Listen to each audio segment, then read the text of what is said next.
friends, and welcome to the first episode of Just My Opinion. I'm your host, Jeremiah Sirles, and I just want to thank you so much for deciding to join us here. And man, I'm really excited to be here. This has been something that has been a dream of mine to do for a really long time. I've loved my work. I've loved the things I've got to do with Hail Varsity, so I decided we sponsored and to partner with Hail Varsity to bring you what this is going to be. So let's give you a little background on what this is. So Just My Opinion is a brainchild of mine and Hail Varsity's that we want to be the future of sports broadcasting. It's a live, interactive show where we're going to break down the Husker games. We're going to break down what I think, what you guys think. And I really just want this to be like a family show. I want this to feel like I'm sitting in the living room with you, or I'm sitting at the bar with you, and we're just going to have a beer and we're going to discuss our undying and unrelenting love for Husker football. And we're just going to go back and forth. I want this to be a conversation. So let's start from the beginning. I signed with a group called Wombo Sports, which is a gaming esports platform, which whole idea is to bring pro sports players to the esports world. So I signed with them in May, and I decided let's go ahead and move along and just see where this can take us. So I started streaming Fortnite, and I started streaming Apex and other games. And as I would play, I would have a community that I saw quickly grow and quickly come together that to me looked like, wow, this could really grow into something that I can really relate to these guys. They want to come here and hang out with me. And it was a whole different dynamic than something I'd ever been a part of. So as I continued down this journey, while during OTAs out in Buffalo is when I really dove deep into it, I quickly realized that people don't want to show up to watch a mediocre football player, mediocre Fortnite player. They want to show up and talk football. They want to know about the Bills when I was there. They want to know about the Vikings when I was there. They want to know about the Huskers. And I quickly realized that this is an opportunity that can be taken and ran with. So as I was sitting there, I kind of had this brainchild idea of let's go ahead and see where this can go. But it really wasn't until in July when I actually tore a ligament in the bottom of my foot during OTAs. And I was sitting there and I was like, man, I don't know what I'm going to be able to do. And I was rehabbing in summertime, and it just wasn't getting better. So we ended up having surgery on the bottom of my foot, and I got released. And I quickly realized that this was the weird, awkward timing for me to be able to launch this show.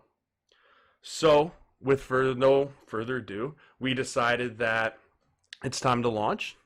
And the greatest part about all of this, guys, is that we get to do it together. Like I've said, this is, I want you to reiterate that this is going to be something that is interactive. So let's go ahead and move on to what this game might be, what this game today was, and let's see how this is going to roll. So let's just start with what I want to break down for the first few times every time we start this show. So every time we start this show, I want to talk about the four things, the four keys to victory that I believe is going to be super important with every single time that you play a game. And this becomes kind of something that you're going to hear me harp over and over and over on. It's going to be something along the lines that you're going to hear me really come back to when we talk about winning football games. And it's something that's really stuck with me from college to the other teams and the other themes that I've been on that have really led to you can really look at these things and understand why teams win and why teams lose. And it's four very simple things: penalties, turnovers, the rushing yards, and third downs. If you can win in those four categories, or if you can win three out of those four categories, you're usually going to bring yourself up to have a lot of success. You're going to be able to set yourself up, and essentially the quote that you hear from guys over and over and over again, you're not going to beat yourself. So how do you go about not beating yourself? Well, one, it's the penalties. Let's start there. Penalties are always self-inflicting. They're drive killers. They're drive extenders if you give them to the other team. They're gifts, right? And there's some penalties that are back and forth, like a holding penalty can go either way. It either was a hold, it wasn't a hold. Those are kind of calls that really can, they leave it up to the officials a lot. But then there's the ones that are avoidable. The false starts, the neutral zone infractions, the lining up off sides, the illegal formations, the 12 men on the field, the substitution errors. Those are all avoidable errors. Those are all things that you cannot self-inflict if you want to continue to have success. So to start there, the penalties today in our victory, Nebraska wins 35-21. I would have liked to see us win a little bit more. I would have liked to see a little bit more oomph, a little bit more kind of a statement win. But nevertheless, it's a win. Congratulations to them, because winning is hard. I don't care what sport you play. I don't care what position you've ever played. I don't care if you've played college, high school. You know winning is hard. So guess what? We're 1-0. We're closing it. They're going to move on to CU, but we're going to hang out and we're going to unpack this game. So number one, penalties. Nebraska, 8 penalties, 64 yards. Not great, not good, not great, but really not terrible. Anytime you're under 100-yard penalties, that's usually a big plus. The ones that I didn't like to see, where we had Will Farniok jump off sides once. We had that big play negated by Wendell Robinson with the illegal motion, which, I mean, the whole plan on that is the fact that when he went into motion, I know people were saying, well, he didn't have to get set. True, but this isn't the Canadian Football League. He was coming in motion, and as he turned the corner, before the ball was snapped, he was headed up the field. And you can't do that. That's a big no-no. Guys get upset with that. The referees had the right call there, in my opinion. So that was the first thing that really negated that big play, and that's what I mean by a drive killer. Those are possible points that are wiped off the board because of an avoidable penalty. So the second thing I want to talk about, the turnovers. Oh, the ball was all over the ground and all over the turnovers today, and I don't like that sloppy ball. But that's to be expected. That is week 1 college football. It's unpolished. Guys aren't necessarily ready to play.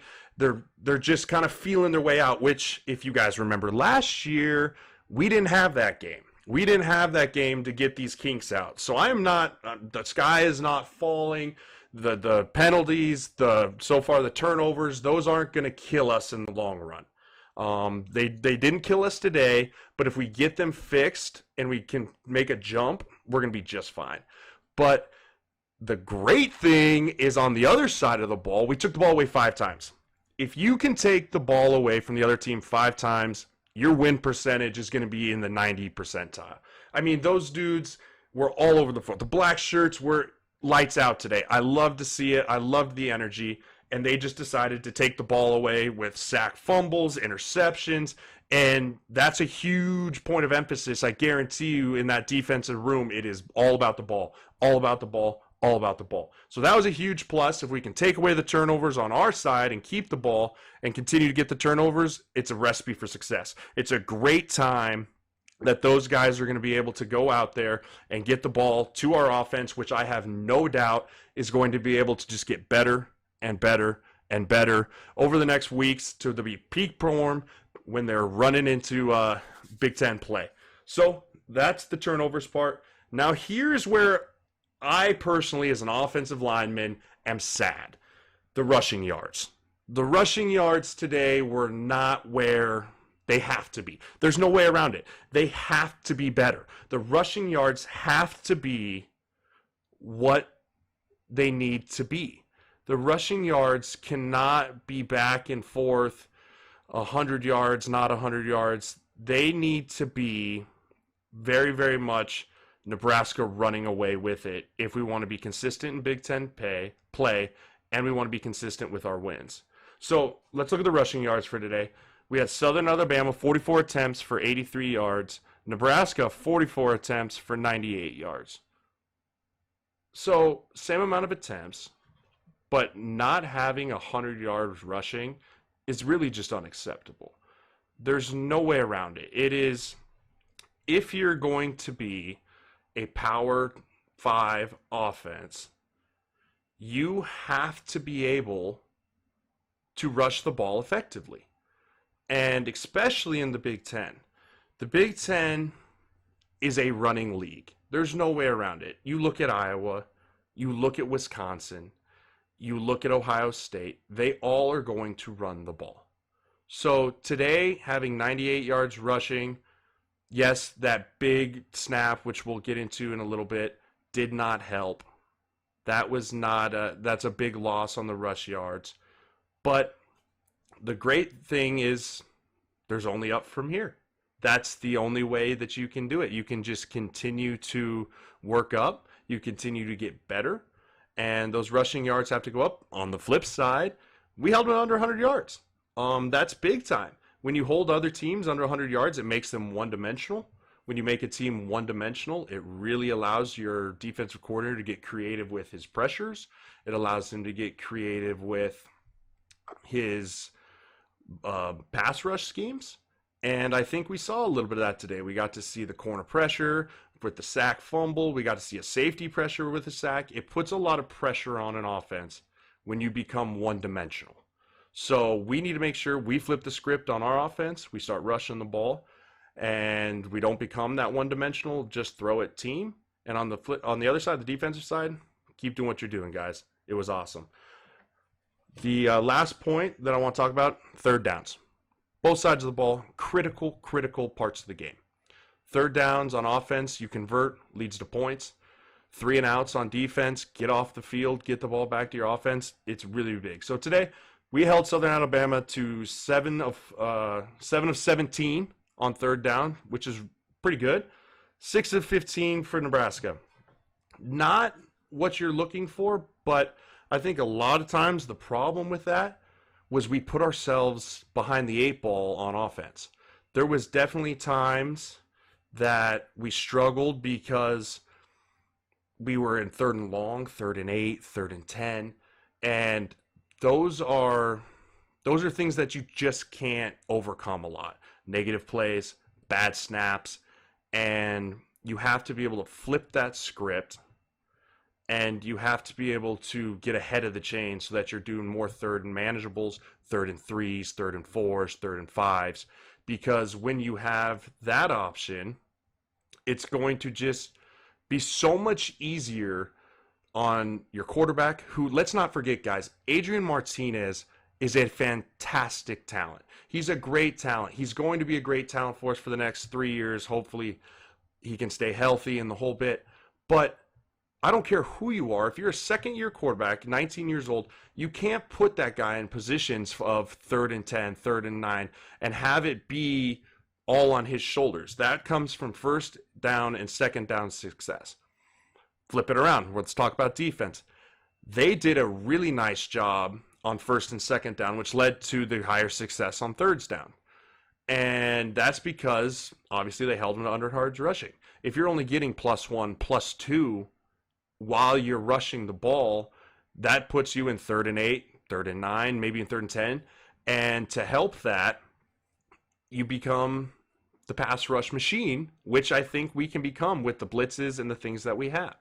So those are the 4 keys that you're going to hear me talk about every week. Every week, those are the first things I want to come in. I want to unpack those things, and that's where I want to start, because we'll be able to probably tell how the rest of this show, and we're going to be able to tell how the game really went based off of those 4 things. So based off of those 4 things today, let's just think it out. Nebraska wins the rushing yard battle, which not ideal. We win the third down. We win the turnover battle, and we lose the third down battle, but we win everything else. So 3 of 4, that's how we're going to win games. We can go 3 out of 4 in those things every single week. They're usually victories. So moving on from those 3 things, the next thing I like to do whenever I break down a game is to jump in and analyze the first series for each offense and defense. Because the first series of the game is one of the most critical things that you can have. Fast starts on both sides of the ball. Tone setters. You have to be able to set the pace for the rest of the game. So on offense, we come out right away. And let's be honest. How happy Was everyone to see the I formation. I was, personally, very excited. Couldn't wait. It was the coolest thing of all time. When's the last time that Nebraska came out, lined up in the wishbone, first of all, which then motioned back into the I formation, and I was extremely excited. I screamed a little bit at a very high-pitched voice, but nevertheless, it was awesome to see. And then, nice run play, got a couple plays, got things rolling, and then the next play, very easy completion for Adrian Martinez. Very easy for him, nice rollout, throw the ball down, check down to Jack Stoll, who is going to be a huge talent for us this year. I am so excited to see how he can grow, to see how he can move. I think that he's going to be a weapon in the offense this year that we don't even see his untapped. First of all, the dude is an absolute wrecking ball with the ball in his hands. I think he had 3 big-time plays today where he had the ball in his hands and he just straight ran guys over. So that was big. He's going to be a big part. So we have the nice, easy pitch and catch out to him, get things rolling a little bit, and then as we continue to go, we have the big RPO, right? That's the thing that was awesome to see. The RPO, the run-pass option, is going to be huge for our offense this year. It's going to be one of those things that is going to make or break for our offense, really, in my opinion, because that is what college football has started to adapt to. That is what college football is turning into, with the wide hashes, spread everyone out, get everyone rolling, and then just pick them apart one by one, because you make these linebackers get in tough spots. You make them commit to the run, or you make them run out, spread them out, and then you hand the ball off. So seeing him get involved in that early really gives me a lot of hope that that is something that they've been working on. That's something that they're going to continue to develop and grow with. And I think that it's going to be really cool to see. It's going to be one of those things that is going to hurt us sometimes because it does leave some chance for error. It does make a lot of pressure on Adrian. It really has to watch him and see how he looks at those. Scott's going to have to find 2 or 3 RPOs per game that he knows Adrian is very comfortable with. Because if you give him too many options, then he's going to start thinking too much. Because remember, he is still a young kid, guys. He is 19, I want to say. He's got 1 year of starting, and it was a phenomenal year. And he's looking to have another phenomenal year. But we got to keep it simple. Keep it simple, stupid. I think at the beginning of this year, as we ease him kind of back in, let him get back in his rhythm, the best thing Scott can do is to keep it simple for him. So they go down, and after the RPO, they get inside the 5-yard line. Now, here is where, as an offensive lineman, I got really excited. 3 straight run plays for the touchdown. That's an attitude series. That is something that you just say, you know what? I'm going to hand the ball off 3 times in a row. I don't care who knows it, and I'm putting it on my front 5. Front 5 and the tight end. And it was just little chunk, touchdown. Nothing wrong with that. You'd like to see it get in there earlier, but that is a way early in the game to set the tone. Like I was talking about earlier, it's important that the tone gets set, and that's the way to do it. And honestly, that was probably the best drive of the entire game. Offensively, let's be honest. That was something that we hope to see 4 or 5 more times out of the offense, that things just never seemed to really get rolling after that. We had some moments, but nothing as precise, nothing as crisp as that first drive was. And we're going to dive into that a little bit later as to why I think that our offense sputtered as much as it did in the second half. So, great drive, touchdown, kickoff, hit the pylon. Little concerned about our kicking game. I understand our starting kicker is hurt, but we need to be able to bang touchbacks. The returners in college football are electric and scary sometimes. We have one. Let's talk about Wendell Robinson. That guy is electric with a ball in his hands. That guy is special. And we have to make sure we negate other teams' Wendell Robinsons, because there's guys out there with the ball in their hand in space that can be game wreckers. So I think our kicking game, we got to make sure we can pound touchbacks or we can directional kick, and we need to really make sure we hone in on that portion of the game because special teams need to be special. They are going to make and break games this year for us. So hit the pylon, thank goodness, didn't go out of bounds, and Series 1 for the defense comes out. And I don't know about you guys, but I saw attack from the get for this defense. The Blackshirts defense is going to be a foe to reckon with this year. And that is great news for us because last year the defense was kind of a little bit of the which defense are we getting this week? Are we getting the defense that's going to be lights out? Are we getting the defense that's going to struggle a little bit? But I think that we have found a core group of guys on this Blackshirt defense that is going to bring us consistency week after week. So the first guy that I want to point out on that opening drive is Mo Berry. That dude was all over the field on that opening drive. He made the first tackle. I'm pretty sure he made the third tackle. And that is something that as a Husker fan excites you to see because you need that stout middle linebacker that's just going to make every single tackle. It doesn't matter if he's being blocked, not blocked. He's just always around the ball and always bringing the energy. And that's what you need as your senior captain and your senior leader on that defense. That guy is going to be the heartbeat of the Blackshirts this year. We will go as far as Mo Berry wants to take us. And the great thing is I think Mo has got the broad shoulders and he's ready to carry the load. I think he's ready and he is primed for this opportunity, for this moment going into this year as a captain to say, get behind me, follow me, and we're going to go for it. And I think that between him, the Daniels brothers, the Davis brothers, Jojo Doman, those guys, that core group that you saw is going to be fantastic for us this year. So backing into the first series, got really excited about Mo there. Backing in, we get him into the first third down. Now, this is something that you really, really want to see out of your defense, especially at home, is when it's the first third down, you have to be able to stop them.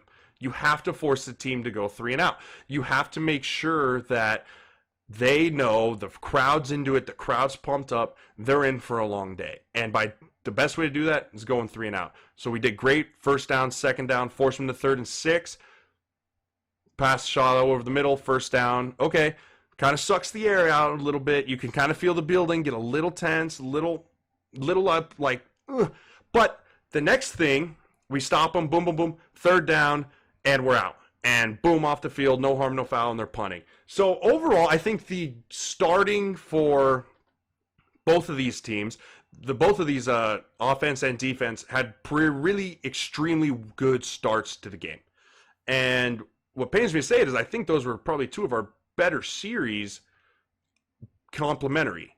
Football's all about complementary football, guys. Offense helps the defense helps the offense, and then special teams helps both. So the consistency that those guys will help each other is always going to continue to help build our chemistry. So those are the other things that we're going to do on this show every single week. We're going to go over the 4 keys, and we're going to dive into the opening series for both sides. And that will set the tempo for how we feel the game went. So after that, some general notes from what I saw, what I didn't like, what I saw is a lot of hype on Cam Jurgens coming out of camp. Next guy is going to be the guy in the middle. We're excited to see him. And overall, I thought he had a very good first half. He only played the first half on a pitch count a little bit, got to kind of ease him back in. He's had some injuries, but we're going to have to figure out the snap issues. Those are things that unsettle a quarterback. When you have a snap kind of all over the map, it really struggles. It makes the quarterback struggle. And I know this from experience, guys. I started playing center last year, and snapping is very much a mental war with yourself because you know you can do it. When you play center, you realize you've done it 1,000 times, right? You've snapped it back, you just QC, you name it. But once things get rolling and the bullets start flying, all it takes is 1 or 2 snaps to really start getting you mentally kind of uneasy. So obviously I'm not the snapping coach here, but from what I saw, I believe that the problem was he was almost 100% on pass plays when snapping the ball. And it was the run plays that were actually giving him some issues. And the reason I think that was happening is because when you run the ball as a center, you want to make sure you're getting good push and good leverage.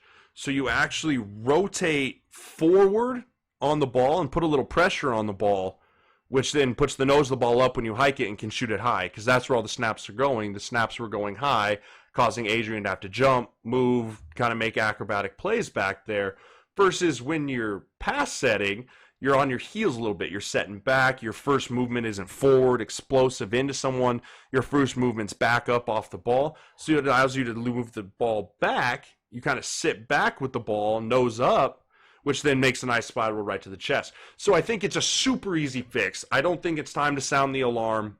I don't. And he had some really good blocks. There was multiple times that I saw him driving guys down the field. He buried a really nice pancake block. So I do think he is our future man in the middle.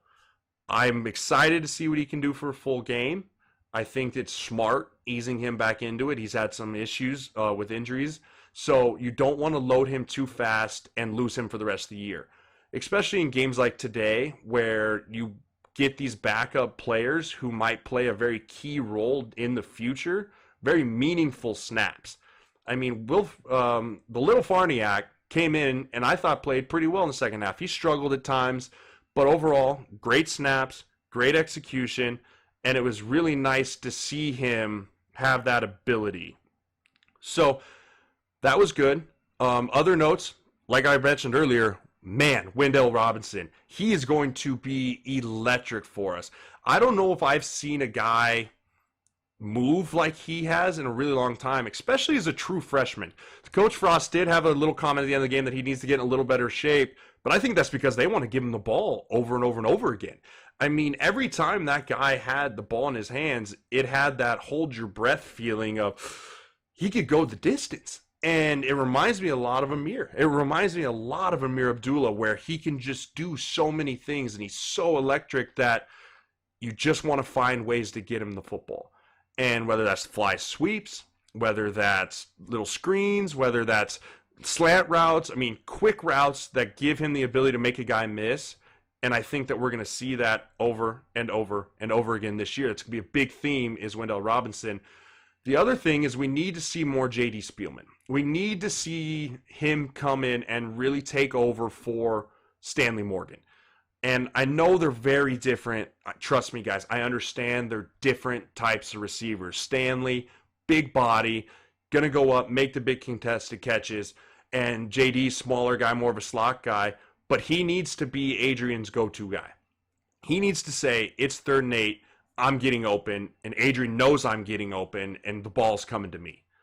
And if he can grow into that role, that's only going to open it up for the rest of the receivers. Talented receiver room, very talented receiver room. Excited to see what those guys can do. The other thing on offense that I really struggled with about was our lack of run game inside the tackles. All our rush yards, which we still didn't have a ton, all came on perimeter runs, which is great. Spread them out, let them go, let them ride. But we got to be able to pound the beef, guys. We got to be able to get in between the tackles and make hay. And there just wasn't that today. And a couple reasons for that. One, we're still developing as an offensive line. Yes, you can go against each other in camp over and over and over again, but you don't really develop and become a cohesive offensive line until you have some real games under your belt. Till you've been out there, coaches aren't behind you yelling, there's real consequences if things go wrong. And that is how you grow together. So we're only going to see that, especially if Juergens does become more of the guy in the middle, those middle three working together, combo blocks, passing things off, and moving with guys together, because I think we are very solidified at the tackle position. A couple times today that I saw on backside cutoffs, those tackles didn't quite get where they need to be with their head placement, hand placement to cut off that backside, to open up that back lane cut. But I think a lot of the struggles that we had were we weren't getting the push in the middle that we needed. we need those middle three to create movement. And multiple times it was stalemates, or even times we were moving backwards a little bit. And a big reason for that is because of the movement of the defensive line for South Alabama. So they knew, reading up on some of the stuff before the show this week, looking at some of the stuff that their head coaches said, is they knew they were outmatched size-wise and athlete-wise. To be expected. They can't bring the talent level that Nebraska can into school. So they knew they had to do something to try and disrupt and level the playing field of Nebraska, Southern Alabama. So what they do? They moved, guys. And when I mean they moved, it wasn't just one gap here, two gaps here. They were all over the map. They had guys slanting, looping, moving, blitzing, and that can really make you as an offensive lineman play very hesitant because you're worried. You're not initiating the contact when you're worried about movement. Guys, do this to myself all the time. Guys in the NFL do it all the time. It's one of the hardest things to do as an offensive lineman is trust your aggressiveness versus movement. And today, I think movement scared us a little bit. I think movement made us a little more timid up front than we need to be. We need to hit movement in the mouth because the great thing about movement is when a D-line slants and a linebacker has to fill the gap, you are one block away from absolutely blowing the top off of the defense. And there's going to be creases all over the place if you stop someone from getting in their gap. Example, say you have a nose guard who has to loop across the center and create a new gap sound on the other side of him. Well, that means the linebacker then has to come on the other side to create gap sound defense. If you can stop one of those guys in their movement by coming off the ball and being aggressive, it leaves open holes. And I just didn't see a lot of that happen today. I didn't see us taking the fight to them on the movement side. I saw a lot of aggression. Sometimes aggression without good technique got us in trouble. A couple times the right guard really tried to go get that defensive tackle and with the movement threw a no-hitter. And those are what kill you. Those are the negative plays. Those are when Adrian, Dedrick Mills, Maurice Washington are really running for their life. So in that first half, we saw a heavy dose of Dedrick Mills. I was impressed. I like him. Big back. He's going to make one cut. He's going to run downhill. And we're really going to see what he can do. We're going to watch him develop. He's a lot like Ozigbo. I don't know if he's complete as much out of the backfield, but he's going to be our heavy hitter. And we got to let him get some very meaningful touches early in this game. We let him go and do his thing. And they got into a little bit of a rhythm. Missouri came in, got a nice spark. Great guy. I think he's going to be a very key role for us this year as being that number 3 back. And he had some nice runs. He did miss a couple pickups, to be expected. Young guy, that's one of the hardest parts about being a running back is picking up the pickups. So I think that he's only going to continue to grow with that. He's going to continue to get better with that. And we're just going to see more growth from those guys. Now, the big story, Maurice Washington coming in second half. No official statement as to why he didn't play in the first half, but it was fun to see him, and it was cool to see him get rolling and really, really decide that it shows he's the number 1 back. Like, I don't really think there is a big back and forth or there's a big maybe. He is our number 1 back. We are going to be most successful when Maurice Washington is carrying the football. He's special, guys. He can be good.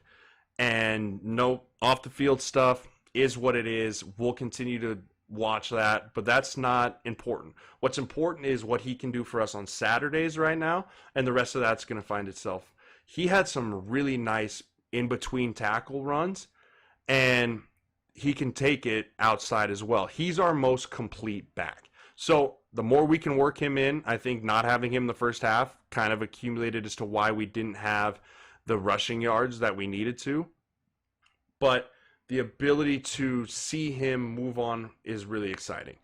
Defensively, notes what I like to see is we got to the quarterback. Whether it wasn't your traditional four-man rush to get to the quarterback. It was a lot more along the lines of how do we blitz, how do we create confusion, and how do we get there with that, which is awesome because it worked. Then the problem now becomes when we start playing offenses that see those blitzes and start seeing the ability to pick up those blitzes, we have to rely on our front four guys to get there. And I'm still waiting to see who's going to emerge and become the ass kicker off the edge. There's no way around it. Every team needs ones. Every team needs a guy that's going to line up and consistently get pressure on the quarterback. Who is that for Nebraska? Is it the Davis brothers? Is it Ferguson? Is it going to be JoJo Domann? I don't know. But I think we need to find someone to emerge and give our defensive coordinator a little room to breathe, saying, okay, I don't have to blitz every play because I can count on this guy getting there. And I believe it's going to be JoJo Domann. That guy made every play when he was out there, it seemed like. There was a time in the second quarter, he came in, it wasn't his first series. His first series, he came out, had a bit of an impact. You could feel the presence of JoJo Domann on the field. Everyone in the stadium felt it. I'm sure everyone on TV watching felt it. It's one of those things that you can just tell he's a difference maker. So incorporating him into the game plan, he'll be what we call a game breaker.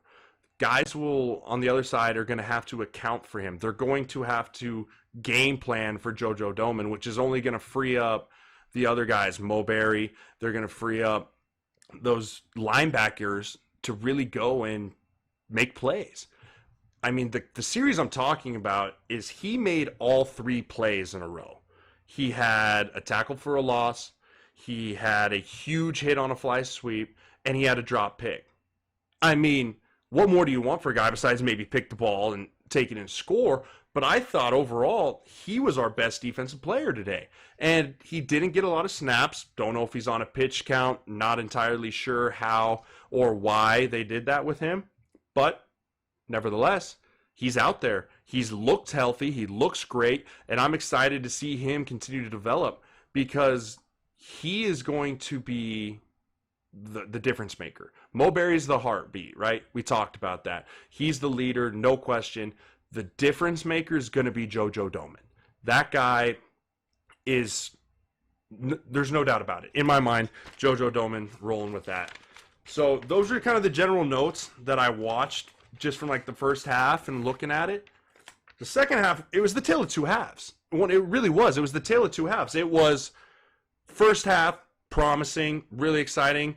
Second half, the offense disappeared and the defense emerged.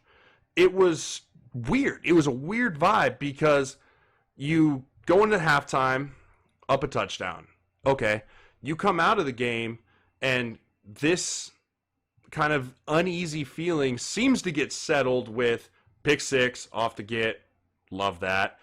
J.D. Spielman, touchdown. And you think, okay, the floodgates are open. It's time to roll. We're going to go up. We're going to figure this out. We're really going to go with it. And it just didn't happen. And that concerns me on the fact that I've been talking about it with guys in the locker room. I've been talking about it with my friends, my family, is there's not a lot of guys on this team that know how to win. Knowing how to win is different than just going out and winning the game. One thing, I take it with me everywhere I go, Mike Zimmer, head coach of the Minnesota Vikings, came in and preached these things to us. He said, first you have to learn how to practice, then you have to learn how to win, then you have to learn how to handle winning, then you become a champion. Those four things, you sum up football with them.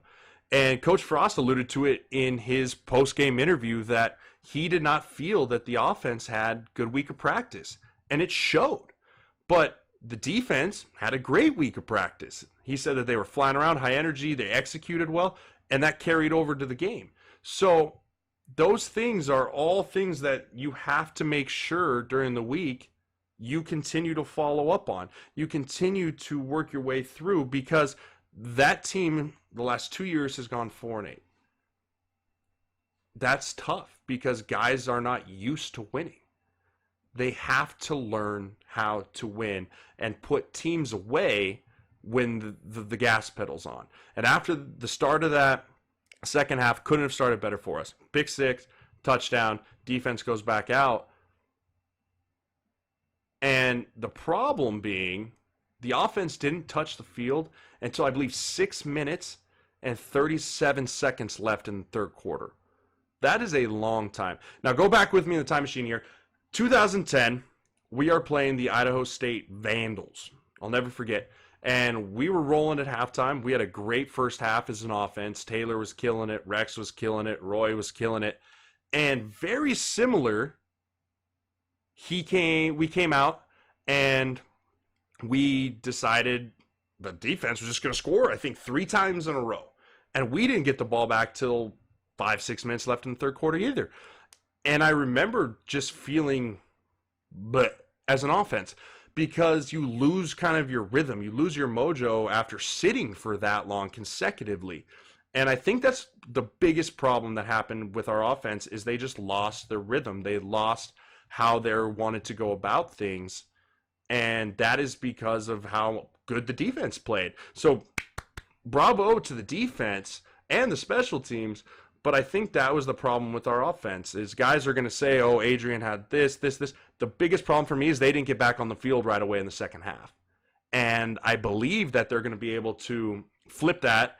And you really want to try and see if they can maybe get the first series of the second half next game, because I think that'll be big.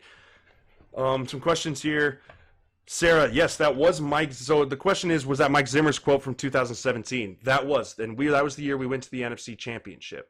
We went to the NFC Championship that game because we learned how to do all those things. And that just goes to show you how much potential this team, if they can learn how to do those things, practice, win, handle winning champions, that's a real option for them. The ability for them to possibly become a champion is very, very real. So, very exciting stuff from them.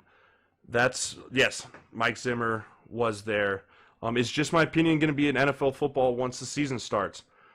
It's not. I'm going to focus just my opinion this week or this year on Husker football, because on this maiden voyage of this podcast, I really want to focus and share and grow a community of Husker fans, because it's my passion, it's my love, and I want to share that, and I want this to be a conversation back and forth of Husker football. Will one day it grow and hopefully become bigger? Possibly. But for this year, I think we're going to really stick with just sticking to Husker football.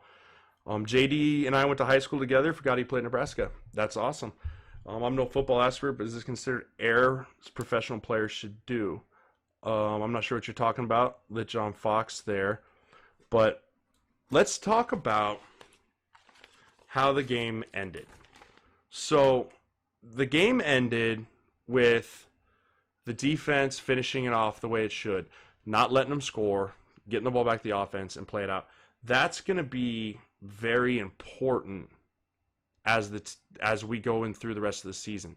How we finish games, whether it be 4-minute offense or 2-minute offense, is going to be something that we didn't get to see a lot of today, but we're going to really have to focus on that as the year progresses. Now, what I mean when I say 2-minute, 4-minute offense, 2-minute offense is we got to go win the game. No doubt about it. We got to go on offense. We got to get the ball back on defense, and we have to go win. The more important thing is going to be the 4-minute game, the 4-minute when we're winning. And hopefully we're in 4-minute a lot more than we're in 2-minute this year. But the 4-minute offense is going to come down to the offensive line and tight ends. And that obviously we didn't have a great showing on the rushing stats today, but that's an area that we're going to have to improve on a lot. But with a 4-minute offense, the key is going to be ball security, staying in bounds, and playing small football. And on the other side of the ball, if you're in 4-minute on defense, you got to really make sure you're attacking those guys and you're going to get the ball back. It's very tough to not get the ball back because you don't have a chance to win. So those are things that we didn't see today, but let's keep an eye out for next week as we travel to Colorado, is the 2-minute and the 4-minute offense, because those are things that can make or break seasons for you. Crazy Girl, if you had to choose your biggest concern from today, what part of the team would that be? I don't know if it's necessarily part of the team. I think the biggest concern for me today was obviously the rushing game for the Huskers. Last year, obviously with Ozigbo there, we had a very sturdy, stable rushing attack. We were able to consistently rush the ball well, and we didn't really see Adrian rush the ball a lot today, which I thought we'd see more of. He's an incredible athlete. He's dangerous in space, and I think we need to find ways to get him rushing the ball a little more. South Alabama had a good plan. I watched the film. They were able to put 2 extra guys, or 1 guy for him as the read, and then they had another guy covering for him, and that was kind of their game plan. I don't think they were going to let Adrian beat him. So my biggest concern is that going to be a blueprint for other teams to watch and say, okay, that's how you beat the University of Nebraska. You take away number 2. You make him stand back there and just be one-dimensional, throw the ball, instead of the dual-threat guy that can go out there and make incredible things happen. So that was my biggest concern. And then the second lowest biggest concern is just the turnovers. Those are things that we just cannot have. We can't have the turnovers. We can't have that easy ball that got thrown up there for Adrian. He looked a little casual with it, and then the fumble. Those are my other things. Other than that, 2 very, very fixable things, not sky is falling type things. So those are my things. My biggest surprise, pleasant surprise, JoJo Domann. By far and away, JoJo Domann was my pleasant surprise. I haven't got to watch him play, but man, he was all over the field. And just the whole attack nature of our defense was the pleasant surprise to me. It seems in the past years that we have been a very let them come to us defense over the last 4 or 5 years, that we kind of were the reacting party versus the attacking party. Today, it looked like guys were shot out of a cannon all over the field. It looked like guys were just going to take their shot no matter what. One guy that we didn't get to see a ton of action today was Garrett Nelson. First of all, I call this guy Psycho. So when I work out at the university, I see him all the time, and he's a lunatic. He's got no neck, a mullet, and he's just going to run you over. He is Bobby Boucher. He is going to just, the water sucks. And he's just going to go and try and absolutely kill everyone. I was watching him TV timeout, and he sees the sideline and full-on sprints to the sideline. And I'm like, what is he doing? Just to stop and get the water. So he's going to be fun to watch. He's going to be a pleasant surprise. And I think that we have some of those guys, but JoJo Domann, by far, the biggest pleasant surprise that I have today. And do you analyze the game from the TV copy? I do. I have to watch the TV copy, but it was nice to be at the game today and see it, because that is an extremely easier way for me to break down to the game. I can watch it firsthand. You can get a real feel for how the game is going while you get that firsthand experience, that firsthand watch of the game. So that's how I have to analyze it. I don't know how I'm going to be able to work on it while I'm in Minnesota and doing my podcast from up there for wherever I'm going for the rest of the year. But I'm going to find out, because this has been a blast, and I can't wait to keep doing it with you guys. So the lack of RPO plays, there's a couple guys in the chat here talking about the lack of RPO, and I agree with you on, we saw the RPO to Stoll early, and we didn't really come back to it. And like I said, I don't know if that was by design or just the flow of the game, but I know Adrian loves those. But I will say this, if you have snap issues, you can't run RPOs. It's that simple. The snap is probably the most critical part when running an RPO. And maybe one of the reasons we didn't run as many of them today is because of the snap issues with Juergens. maybe because Adrian is playing catcher back there, Scott got a little nervous and we had to back off of the RPOs. So that could be one of the reasons why we didn't see those RPOs that we normally do see. But at the same time, maybe South Alabama was doing something defensively that Scott just wasn't really comfortable with it. But I do think that's going to be a huge part of our offense moving forward. Okay, as we're wrapping up here, let's talk about big things that I want to see for improvements on next week. Number one, I want to see a faster start to our offense. Not talking about the first drive. I'm talking about a faster, consistent start. We're going to be going into a hostile environment against the Buffaloes. I hate them dearly. And it's going to be extremely important for our offense that we score early and often, because there's nothing more demoralizing to a home crowd. I mean, let's be real. Nebraska is going to be the home crowd in Folsom next week.